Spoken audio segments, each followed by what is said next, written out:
അപ്പൊ കേരള സർക്കാരിന് കോടിക്കണക്കിന് രൂപയുടെ എക്സ്ട്രാ എഫേർട്ട് വേണ്ടി വരും ഈ KSRTCയിലെ സ്ത്രീജനങ്ങളുടെ യാത്രയുടെ കാര്യം ശരിയാക്കാൻ. അത് ശ്രീ CP ജോണും ശ്രീ VD സതീശനും കൂടെ കണ്ടെത്തിക്കോളും. നമുക്ക് അതിനോടൊന്നും അല്ലല്ലോ യോജിപ്പുള്ളത്. എന്നാൽ പുരുഷനും കൂടി ഏതെങ്കിലും രീതിയിൽ ആനുകൂല്യങ്ങളും സൗജന്യങ്ങളും കൊടുക്കണം. ഉദാഹരണം പ്രായമായ പുരുഷന്മാർക്ക് എന്ന് പറയുന്ന ക്രിയേറ്റീവായ, പോസിറ്റീവായ, സർഗാത്മകമായ സമീപനങ്ങളോ ഫീഡ്ബാക്കോ ക്രിറ്റിസിസത്തിനോ അധികമായിട്ട് ചില ആൾക്കാരെങ്കിലും, അതായത് ബസ്സുകളുടെ ഫ്രണ്ടിൽ തടയുമെന്നും ബസ്സുകളിൽ നിയമം വിരുദ്ധം ബസ്സുകളിൽ പുരുഷന്മാർ ഫ്രീ ആയിട്ട് കയറി യാത്ര ചെയ്യണമെന്നും എന്നൊക്കെ പറയുന്നത് നിയമത്തോടുള്ള അവഹേളനമാണ്, KSRTCയോടുള്ള അവഹേളനമാണ്. പാവപ്പെട്ട ഏതെങ്കിലും ഒരു കണ്ടക്ടറായിരിക്കും അവിടെ നിൽക്കുന്നത്. ആ കണ്ടക്ടറുടെ കയ്യിൽ നിന്ന് കാശ് പോകുന്ന ഗതികേടിലേക്ക് വരും. അതുകൊണ്ട് അഭ്യർത്ഥിക്കാനുള്ള കാര്യങ്ങളുടെ ഏറ്റവും, ആരെയും പേരെടുത്ത് പറയുന്നില്ല, ആരെയും വിഷമിപ്പിക്കുന്നില്ല, ആരെയും വിമർശിക്കുന്നില്ല. പക്ഷെ പറയാനുള്ള കാര്യം, നമ്മൾ മുമ്പോട്ട് നിലപാടുകൾ വെക്കുമ്പോൾ പൊതുസമൂഹത്തിനും കൂടി സ്വീകരിക്കപ്പെടണം. ഞാനും മുകേഷും ഒക്കെ പ്രസ് മീറ്റിലൊക്കെ ഇരിക്കുന്നതിനും പലതവണ ആലോചിക്കാം, നമ്മൾ ഏതെങ്കിലും ഒരു വാക്ക് പറഞ്ഞാൽ തെറ്റിപ്പോകരുത്, നമ്മൾ സ്ത്രീവിരുദ്ധരല്ല, സ്ത്രീവിരുദ്ധരായി ചിത്രീകരിക്കാൻ മറ്റൊരാൾക്ക് അവസരം കൊടുക്കരുത്, നമ്മൾ പറയുന്ന കാര്യങ്ങൾക്ക് വലിയ സൂക്ഷ്മത വേണം, വലിയ കൃത്യത വേണം, അല്ലാതെ പോകരുത്. ഇപ്പൊ ഞങ്ങളൊക്കെ സീരിയസ് ആയിട്ട്, അതായത് വളരെ ഗൗരവത്തോടെ ഒരു നിയമത്തിന്റെ പണിപ്പുരയിലാണ്. സ്ത്രീകൾക്ക് ഇപ്പൊ അതിജീവിത എന്നാണ് സ്ത്രീകളെ വിളിക്കാറുള്ളത് ഒരു കേസിൽ വന്നാൽ.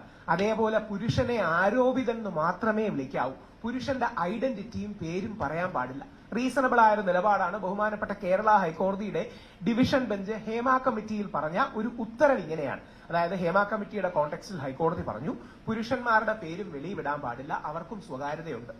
ഈ വിധിയെ എടുത്ത് ഒരു നിയമമാക്കി മാറ്റി ഞങ്ങൾ MLA-മാരുടെ അടുത്ത് ക്യാമ്പയിൻ ചെയ്യാൻ നിൽക്കുക. നാളെ ഞങ്ങൾ MLA-മാരുടെ അടുത്തും മന്ത്രിമാരുടെ അടുത്തും ചെല്ലുമ്പോൾ അവർ കളിയാക്കി ഞങ്ങളോട് ചോദിക്കുന്നത്, നിങ്ങൾക്ക് ബസ് തടയാൻ പോയിട്ട് എന്തായി? ഇതിന്റെ പ്രശ്നം ഏതെങ്കിലും രീതിയിൽ അപക്വമായ നിലപാടുകൾ നമ്മൾ എടുക്കുമ്പോൾ പുരുഷാവകാശം എന്ന കോസ് തന്നെ ദുർബലപ്പെടുകയാണ്.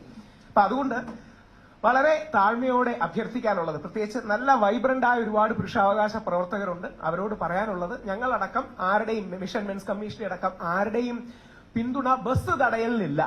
പ്രതിഷേധത്തിന് മറ്റും കാര്യമുണ്ട്, അല്ലെങ്കിൽ വിഷമമുണ്ട്, സർക്കാരിനോട് അഭ്യർത്ഥിക്കാം. പക്ഷേ എക്സ്ട്രീം നിലപാടുകളിലേക്കും നടപടികളിലേക്കും ആരും പോകരുത്. ഏറ്റവും മിതമായി സ്ത്രീകളെ അനുകൂലിച്ച് സ്ത്രീകൾക്ക് പരിഗണനയും മുൻഗണനയും കൊടുക്കണമെന്ന് വിശ്വസിച്ചുകൊണ്ട്, എന്നാൽ പുരുഷനെ അവഗണിക്കരുത് എന്ന് മാത്രമാണ് ലിമിറ്റഡ് പോയിന്റ്സ്. അത്തരം പോയിന്റുകൾ വിജയിപ്പിക്കാൻ പോലും ഞങ്ങൾ ബുദ്ധിമുട്ടുന്ന കാലത്ത് ഈ ബസ് തടയും തുടങ്ങിയ കാര്യങ്ങൾ പറയുന്നതിന് എന്തർത്ഥമാണോ എന്നുള്ളതെന്ന് എനിക്കറിയില്ല. അതുകൊണ്ട് ആ ബസ് തടയലടക്കമുള്ള കാര്യങ്ങളിൽ നിന്ന് പിന്മാറണമെന്ന് അത് പ്രഖ്യാപിച്ച ആൾക്കാരോട് അഭ്യർത്ഥിക്കുകയാണ്. യഥാർത്ഥത്തിൽ പുരുഷാവകാശങ്ങളുടെ കോസ് കൂടുതൽ ദുർബലപ്പെടുകയാണ് നമ്മൾ അമിതമായി കാര്യങ്ങൾ ഉന്നയിക്കുന്നതിലൂടെ. അത് പടക്കം പൊട്ടിക്കുന്നതാണെങ്കിലും ലഡ്ഡു ആണെങ്കിലും. പൾസർ സുനിയെ മാലയിടാൻ പോയി. എന്തർത്ഥത്തിലാണ് പൾസർ സുനിയെ മാലയിടുന്നത്? കോടതി ക്രിമിനലായി കണ്ടെത്തിയ ഒരു വ്യക്തിയും മറ്റുമാണ്. ശ്രീ ദിലീപ് തെറ്റുകാരനല്ല എന്ന് കോടതി രീതി ചൂണ്ടിക്കാണിച്ച് സംസാരിക്കുന്നതും പൾസർ സുനിക്ക് മാലയിടുന്നതും രണ്ടാണ്.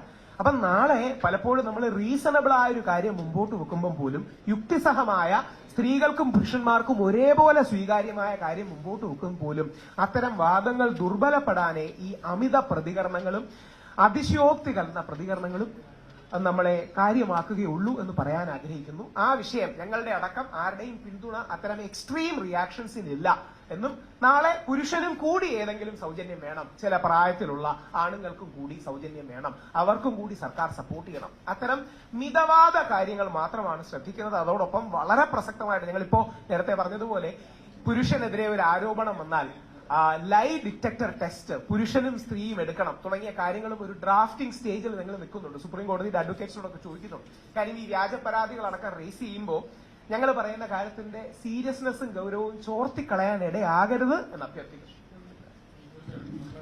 പ്രധാനമായിട്ടും ഇപ്പോ ഈ സ്ത്രീ പീഡന ആരോപണങ്ങളിൽ കോടതി വിധി പറയുന്നതിന് മുന്നേ ഈ പുരുഷന്മാരുടെ പേര്, അപ്പോൾ ഇവിടെ ഇരിക്കുന്ന ഒരുപാട് പുരുഷന്മാരുണ്ട്.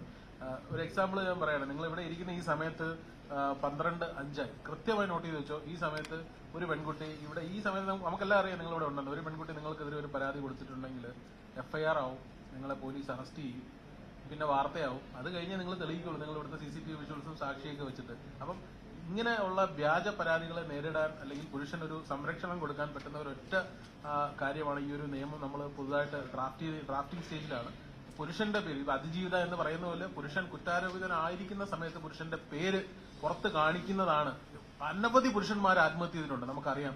ദീപക് ഉൾപ്പെടെ വെറുതെ ഒരു വീഡിയോ വന്നപ്പോൾ ആത്മഹത്യ ചെയ്ത ആളാണ് ദീപക്. ഒരൊറ്റ വീഡിയോയിൽ ഒരാളുടെ ജീവിതം പോയി. എത്രയോ പേര് ആത്മഹത്യ ചെയ്തിട്ടുണ്ട്, ചിലർ സൂയിസൈഡ് ചെയ്യാൻ ശ്രമിച്ച് ഇപ്പോഴ് പാരലൈസ് വന്ന് കിടപ്പുണ്ട്, എലിവേഷൻ കുടിച്ചിട്ട് പിന്നെ ഫുള്ളി കോമയെ കിടക്കുന്ന ആൾക്കാരുണ്ട്. അപ്പൊ പിന്നെ കേസ് അന്വേഷിച്ച് വരുമ്പോൾ ഒന്നുമില്ല, വെറും ആരോപണം മാത്രമാണ്. അപ്പൊ ഈ കേസ് അന്വേഷിച്ച് കോടതി പ്രഥമ ദൃഷ്ട്യാ അയാൾ കുറ്റക്കാരനാണെന്ന് കണ്ടെത്തുന്നവരെയെങ്കിലും അയാളെ വെറും കുറ്റാരോപിതൻ അല്ലെങ്കിൽ അയാളും അതിജീവിതനായിട്ട് അറിയപ്പെടുക എന്നുള്ളതാണ് നമ്മളുടെ ഒരു. പിന്നെ അതുപോലെ ബസിന്റെ കാര്യത്തിൽ നമ്മൾക്ക് വളരെ തീവ്രമായ ഒരു നിലപാടുകളുമില്ല. ബസ് തടയൽ അല്ലെങ്കിൽ അതുപോലെ അതിനെതിരെ അങ്ങനത്തെ ഒരു മൂന്നാംകിട പ്രതിഷേധങ്ങൾക്ക് നമ്മൾ മുന്നോട്ടില്ല, അതുകൂടെ അറിയിക്കുന്നു. അങ്ങനെ പല സാമൂഹ്യ മാധ്യമങ്ങളിൽ അങ്ങനത്തെ പല പോസ്റ്റുകളും കണ്ടു, അതിൽ നമ്മളില്ല എന്നുകൂടെ അറിയിക്കാൻ കൂടെ വേണ്ടിയിട്ടാണ്. അത് കൃത്യമായി പറഞ്ഞില്ലെങ്കിൽ നാളെ ഞങ്ങൾ പറയുമ്പോൾ നിങ്ങൾ തന്നെ തിരിച്ചു ചോദിക്കും, കണ്ടോ ബസ് തടയാൻ വേണ്ടി എന്തായി. അപ്പോ ഇനി ആ ചെയ്യുന്നവരോടുമേ ഞാൻ അവരുടെ 1-2 സുഹൃത്തുക്കളോടും സംസാരിച്ചു. നമ്മൾ ഈ ഓവർ റിയാക്ട് ചെയ്തിട്ട് കാര്യമില്ല എന്ന് പറയുന്നത് ആ ഓവർ റിയാക്ഷൻ തെറ്റുമാണ്. ഓവർ റിയാക്ഷൻ കൊണ്ട് ഗുണവുമില്ല. അതുകൊണ്ട് അത്തരം കാര്യങ്ങളിൽ നിന്ന് പിൻവാങ്ങണം. ബസ് തടയൽ പോലെ ജനാധിപത്യ വിരുദ്ധമായ സ്ത്രീ വിരുദ്ധമെന്ന് വ്യാഖ്യാനിക്കപ്പെട്ടേക്കാവുന്ന കാര്യങ്ങളോട് ഒരു കാരണവശാലും യോജിപ്പില്ല. സ്ത്രീകളോടും കൂടി പൂർണ്ണ സഹകരണത്തോടെ യോജിക്കാവുന്ന മേഖലകൾ, ഫെമിനിസ്റ്റുകളോടക്കം യോജിക്കാവുന്ന മേഖലകൾ കണ്ടെത്തി യോജിച്ചു പോകണം എന്ന് വിശ്വസിക്കുന്ന മിതവാദ സമീപനമാണ് ഞങ്ങൾക്കടക്കമുള്ളത് എന്ന് പറയാൻ ആഗ്രഹിക്കുന്നു. ചോദ്യങ്ങളുണ്ടെങ്കിൽ കൂടെ എടുത്തിട്ട്.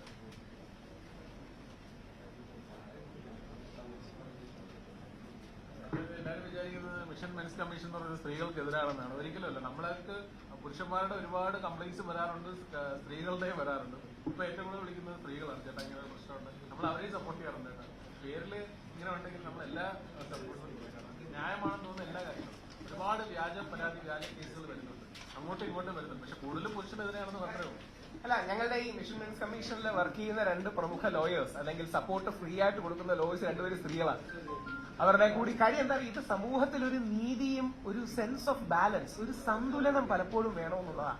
ഈ സന്തുലനം ഇല്ലാതാകുമ്പോഴാണ് അത് ഈ തീവ്ര ഫെമിനിസ്റ്റുകളുടെ ഭാഗത്തുനിന്നും ഉണ്ടാകാറുണ്ട്, ഈ തീവ്ര ഒരു പുരുഷ പ്രവർത്തകരുടെ ഭാഗത്തുനിന്നും ഉണ്ടാകാറുണ്ട്. അപ്പം അവര് കറക്റ്റ് ചെയ്തില്ലെങ്കിൽ നാളെ നമ്മൾ പറയുന്ന കോസ് ഡീലെജിറ്റിമൈസ്ഡ് ആയി പോകും. നമ്മൾ പറയുന്ന വാദങ്ങൾ ദുർബലമായി പോകും. നമ്മൾ പറയുന്ന കാര്യങ്ങൾ ഈ ബഹളത്തിലും വിവാദത്തിലും മുങ്ങിപ്പോകും.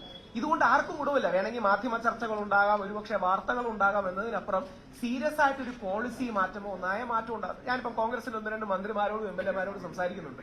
ഏതെങ്കിലും രീതിയിൽ അവർ പറഞ്ഞു തൽക്കാലം പുരുഷ കമ്മീഷനേക്കാൾ കൂടുതൽ സ്വീകാര്യത നിയമത്തിനായിരിക്കും കിട്ടുക. മതി, ഒരു ഗുണമുള്ള എന്തെങ്കിലും നടക്കട്ടെ. എത്രയോ വർഷങ്ങളായി ഞങ്ങൾ ശ്രമിക്കുകയാണ്. മാധ്യമ വാർത്തകൾക്കും ചർച്ചകൾക്കും അപ്പുറം ഗുണമുള്ള എന്തെങ്കിലും ഒരു കാര്യം നടക്കണം. അതുകൊണ്ടാണ് പുരുഷ കമ്മീഷന്റെ പ്രവർത്തനങ്ങൾ പോകുന്നുണ്ട്. അതിനേക്കാൾ പ്രാധാന്യത്തോടെ നിയമ പരിഷ്കരണം. പുരുഷനെയും ആരോപിതനെന്ന്, സ്ത്രീയെ അതിജീവിതയെന്നും പുരുഷനെ ആരോപിതൻ എന്ന് മാത്രം വിളിക്കുന്ന ഒരു ഘട്ടത്തിലും നിയമത്തിന്റെ ക്യാമ്പയിൻ ഇതിലാണ് ഇത്തരം കോസുകൾ അതുകൊണ്ട് ഡീലെജിറ്റിമൈസ് ചെയ്യപ്പെടരുതെന്നുള്ളതുകൊണ്ടാണ്. കൂടുതൽ വാർത്തകൾക്ക് News 18 Keralam YouTube channel subscribe ചെയ്യുക.